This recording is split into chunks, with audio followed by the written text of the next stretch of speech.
internet Feeling Dakar dal leen ak jàmm li gën a fës ci boppu xibaar yi bokk na si affaire Adji Sarr ak Ousmane Sonko ki nga xamante ni moom moo di Farba Ngom nag daan na ci addu keneen koo xamante ni aussi daan na addu ci mbir mi rek moom moo di Ndella Madior Diouf nañ wax tamit ci audio bi nga xamante ni dafa daal di fuité woon ñu wax rek ni que kii di Barthélémy Diaz moom moo ko daal di def moom moomee nag daan na ci andi ay leeral dinañ wax tamit ci ki nga xamante ni moom moo di le président Ousmane Sonko waaye tamit nag dinañ wax ci ki nga xamante ni moom moo di Amdy Mignon bokk internet ji li moo gën a fës ci bopp xibaar yi ñu ñëw ci faram fàcce gi.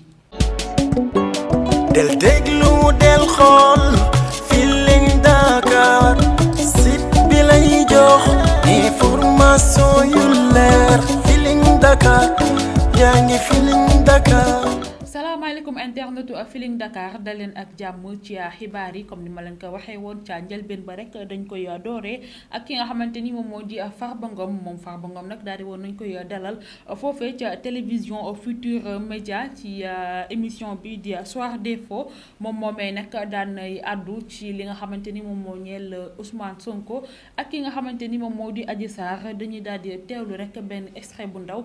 ci kàddu yi nga xamante ni moom Farba Ngom daal di woon na ko li fi fës fan yi gis nga ko mooy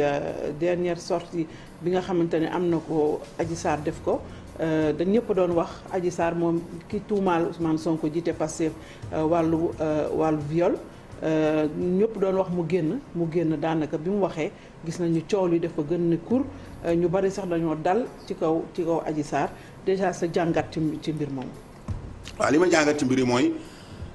fi mbir mi toll ci Sonko. Sonko dafay yenu ñaari accusation ñaari tuuma bu njëkk bi mooy bi ko Adji Sarr def te man dama yaakaar ne képp ku ñu tuumaal ba dina sosoo ba léegi muy ci lislaam ak religion bu ma doon da ngaa war a dindi tuuma ndax da nga am ay njaboot am ay doom am ay rak am ay mag dégg ñu lay waxal lu ñaaw loolu moom jarul fuite en avant ngay daw jarul dilatoire durant le cas yi nga naan damay jaar fii damay jaar fëri jaru donc loolu lu rëy la loo xam ne je crois que war na ko dindi ki ndoddam deuxième accusation bi mooy bi nga xam ne moom la ko juge d'instruction bi def loolu la ñuy wax ne contrôle judiciaire ci langage bu bees mu ñuy wax mise en examen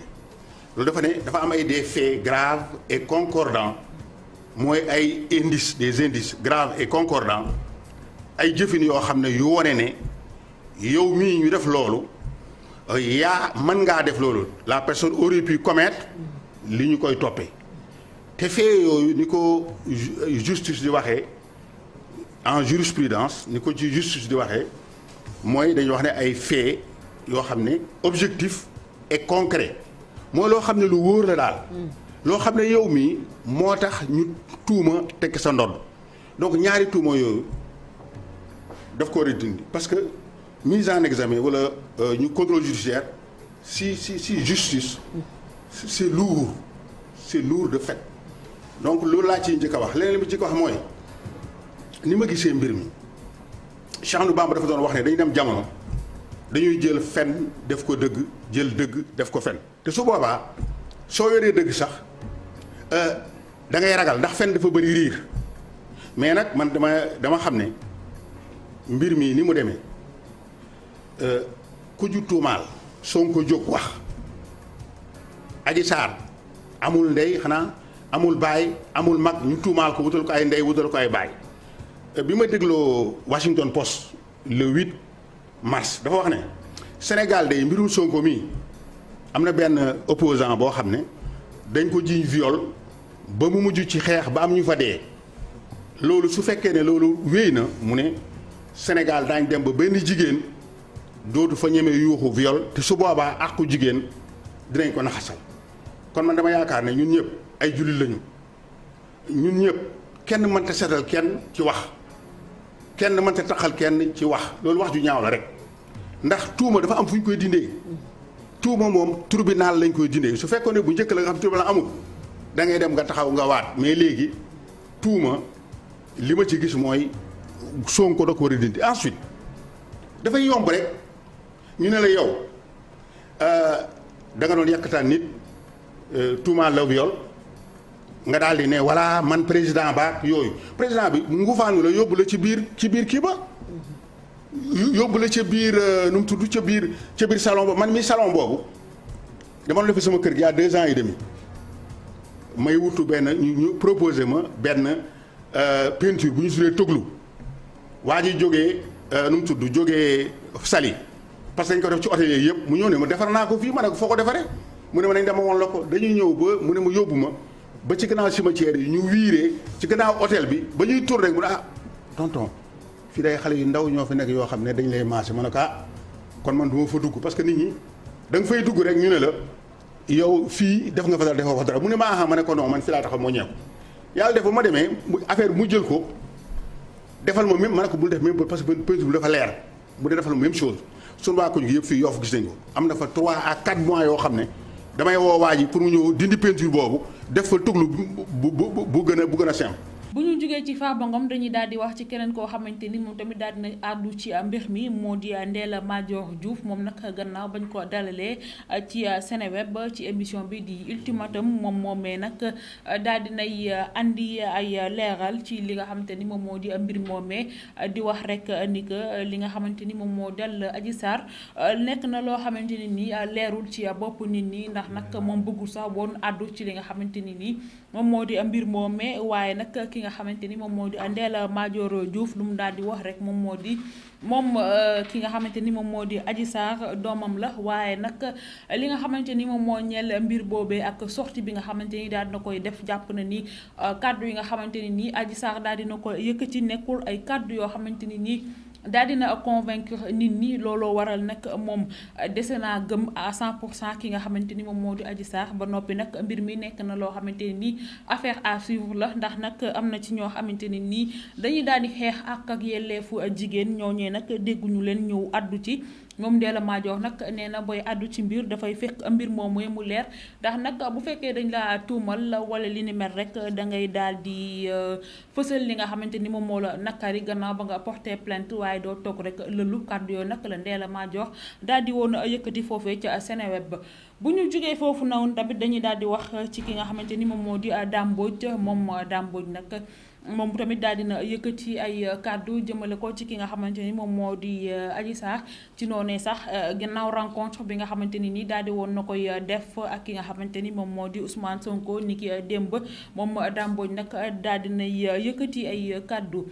ci noonee sax dañuy daal di wax ci ki nga xamante ni moo di le président Ousmane Sonko moom moomee nag daal dina yëkkati ay kàddu di wax rek ni que complot bi nga xamante ne nii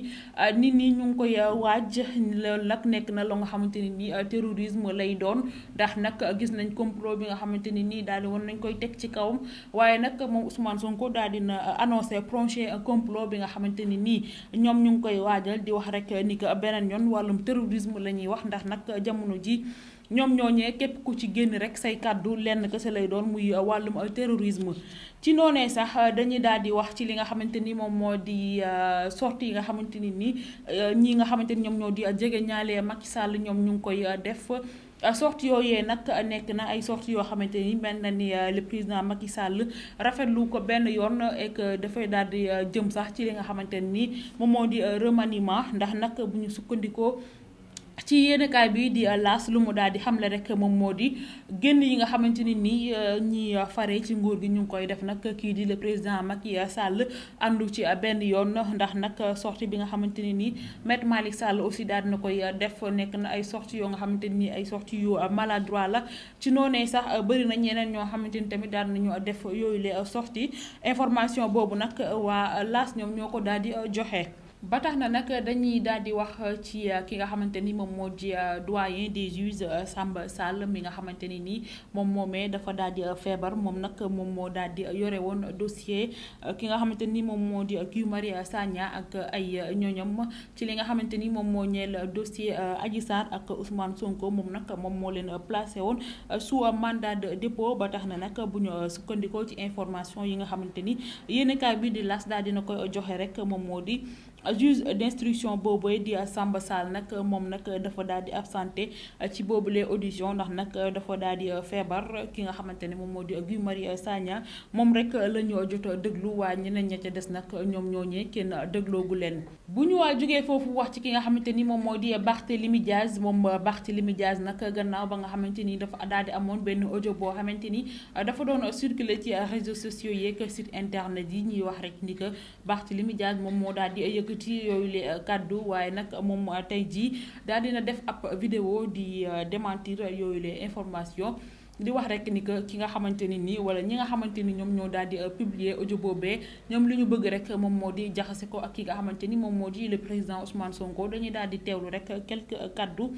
ci li nga xamante ni moo di boobule vidéo. ñu ngeen nam ma ñoom ñu bokk ci élection président yéen ñaa leen noga def seen kem kattan ba justice bi seetal Ousmane Sonko. parce que Ousmane Sonko lu ma doon wax ci moom waxut naa ko ba pare lu ma xalaat ci Ousmane Sonko wax naa ko ba pare te ñu ko jot loon dégg tamit ma baaxee leen bii. nit ku baax la d'abord jullit la man ci lu ma gis ak ci lu mu dégg nit ku bëgg Sénégal la lu ma waxoon ci Khalifa Sall moom lay wax ci Ousmane Sonko moo tax moo xam yaayam moo xam ay soxnam moo xam ay doomam nañu am contenté ci seen doom seen jëkkër seen pap parce que Ousmane ku dara jàppale la te ku dara wóoru la bu ci des may waxaat bii mooy la dernière fois may indi démenti man dama bëgg askanu Sénégal ñu jàppale ni boobu man dama leen respecté te man du ma laam-laame du ma waxaale nit ndox ma respecté bii mooy dernière fois bu may indi démenti maa ngi jégalu nag bu baax a baax ci askan wi. bu ñu waa jógee foofu nag dañuy daal di wax ci ki nga xamante ni moom moo di Karim Wade nag mel na ni dafa bëgg relancer waat parti bi di PDS ndax nag gannaaw ba nga xamante ni coowal Ousmane Sonko amoon na fii ak li nga xamante ni moom moo di manifestation yi fii amoon loolee nag mel na ni dafa daal di yeewaat parti bi di PDS si noonee nag bu ñu sukkandikoo ci yéenekaay bi di enquête moom nag daal dina wax rek ni ko Karim Wade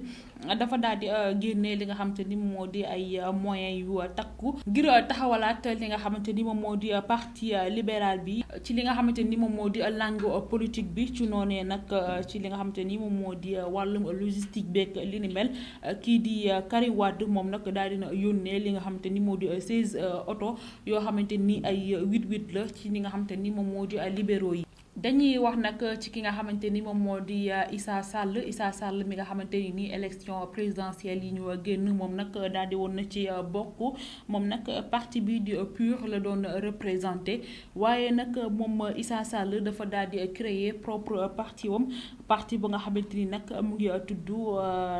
le parti de la paix de l'éthique et de l'équité di PE. ñoom ñoo ne nag gannaaw ba nga xamante ni nii moom député la waaye nag député PUR la ci noonee nag la waa PUR daal di saisir ki nga xamante ni moo di le président de l'Assemblée nationale di Moustapha Niasse ngir mu daal di appliquer li nga xamante ni moom moo di article 7 bu règlement intérieur bu Assemblée nationale ci noonee sax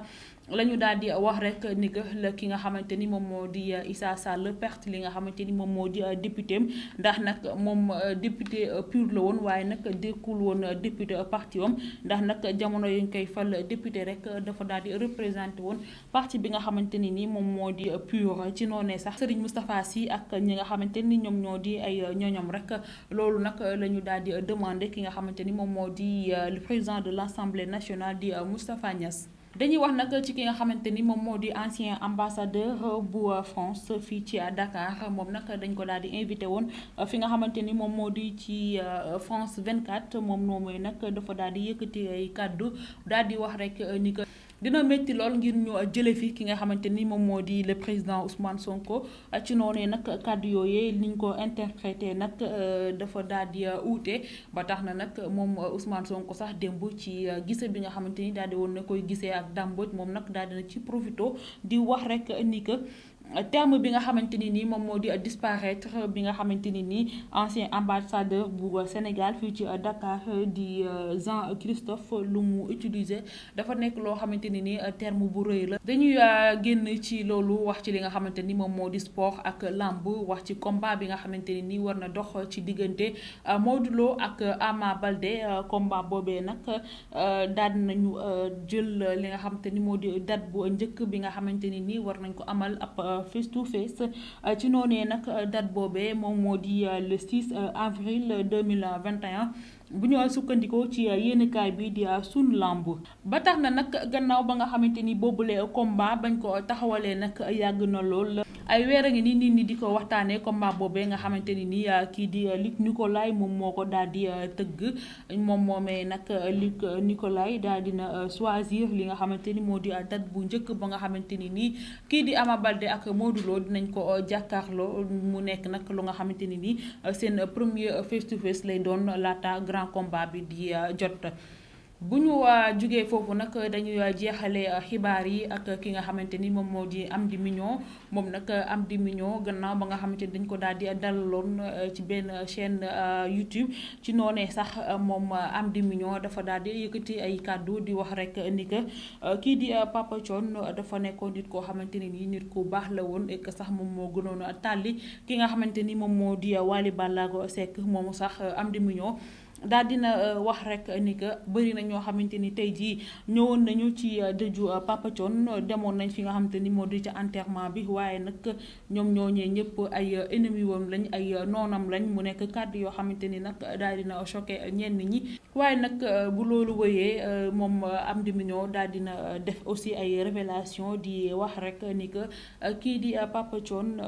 daf ko daal di impressionné ci du bëri de par sa dignité waaye tamit ci la nga xamante ni moom moo di générosité ndax nag moom mu ngi fàttaliku sax benn jour boo xamante ni nii dafa daal di doon tëgg soirée rek à chaque fois rek kii di Ousmane Seck moom moo doon def première partie bi waaye nag moom Thione ba mu yéegee rek dafa daal di jël micro bi daal di wax rek ni que bés ni ki tey daal dina ber ki nga xamante ni moo di Ousmane Seck ba noppi daal di koy joxaale li nga xamante ni moom moo di orchestre loolu nag nee na bokk na ci li nga xamante ni moo ko gën a marqué ci Papa Thione. Internautes yi fii la ñeem ak yéen ci xibaar yi ñu leen di ñaanal jàmm te di ko sàkku ci yéen di leen jox dig daje ëllëg ak jàmm ci seeneen xibaar.